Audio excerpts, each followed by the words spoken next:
Assalamualaikum. Hari ini saya ingin membincangkan tajuk alam sekitar manusia iaitu pelombongan dan sumber tenaga. Huraikan sumbangan sektor pelombongan, petroleum dan gas asli terhadap sosioekonomi setempat. 1. Peluang pekerjaan.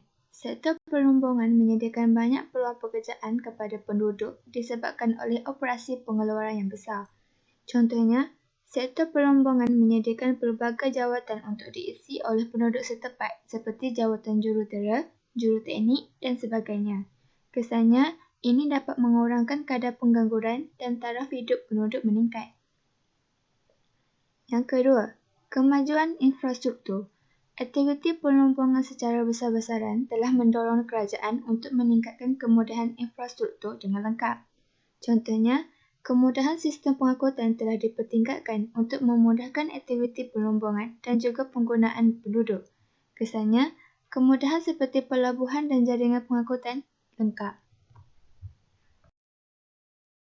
Yang ketiga, peningkatan kualiti hidup. Aktiviti pelombongan pada skala yang besar memerlukan tenaga buruh yang banyak.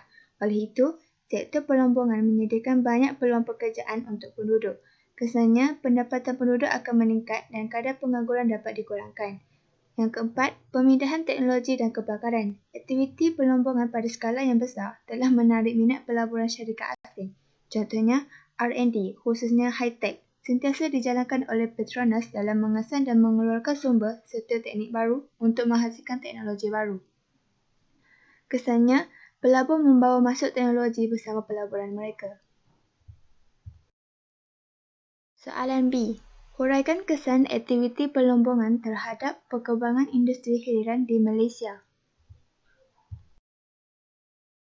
1. Petroleum dan gas asli. Aktiviti pelombongan petroleum dan gas asli dapat memajukan industri penjanaan tenaga dengan menjadi bahan bakar untuk menggerakkan dinamo penjanaan elektrik. Yang kedua, tembaga. Aktiviti pelombongan tembaga dapat memajukan industri barang perhiasan disebabkan teksturnya yang warna yang berkilat dan mudah dibentuk dan sesuai untuk dijadikan sebagai bahan asas pembuatan barang perhiasan. Yang ketiga, kaulin. Aktiviti pelombongan kaulin dapat memajukan industri tembikar disebabkan strukturnya yang halus dan mudah dibentuk. Ini menjadikan kaulin sesuai untuk dijadikan sebagai bahan asas pembuatan pasu dan pinggan mangkuk. Yang keempat, bauksit.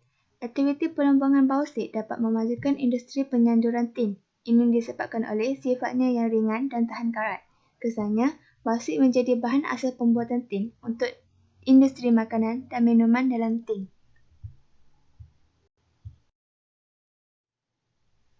Yang kelima, emas. Aktiviti pelombongan emas dapat memajukan industri barangan kemas atau perhiasan. Ini disebabkan oleh sifatnya yang berwarna berkilat dan mudah dibentuk. Kesannya, emas menjadi bahan asas pembuatan barangan perhiasan. Yang keenam, biji besi. Aktiviti pelombongan biji besi dapat memajukan industri bahan pembinaan disebabkan sifatnya yang keras dan tahan lasak. Kesannya, ini menjadikan biji besi sesuai untuk dijadikan sebagai bahan asas pembinaan bangunan dan infrastruktur. Yang ketujuh, biji timah. Aktiviti pelombongan biji timah dapat memajukan industri penyanduran disebabkan sifatnya yang tahan karat. Kesannya, biji timah dijadikan sebagai bahan asas pembuatan tin untuk industri makanan dan minuman dalam tin. Yang ke-8, marmar. Aktiviti pelombongan magma dapat memajukan industri bahan penghiasan disebabkan sifatnya yang keras dan bercorak menarik. Kesannya, marmar dijadikan sebagai bahan asas pembinaan lantai dan dinding bangunan.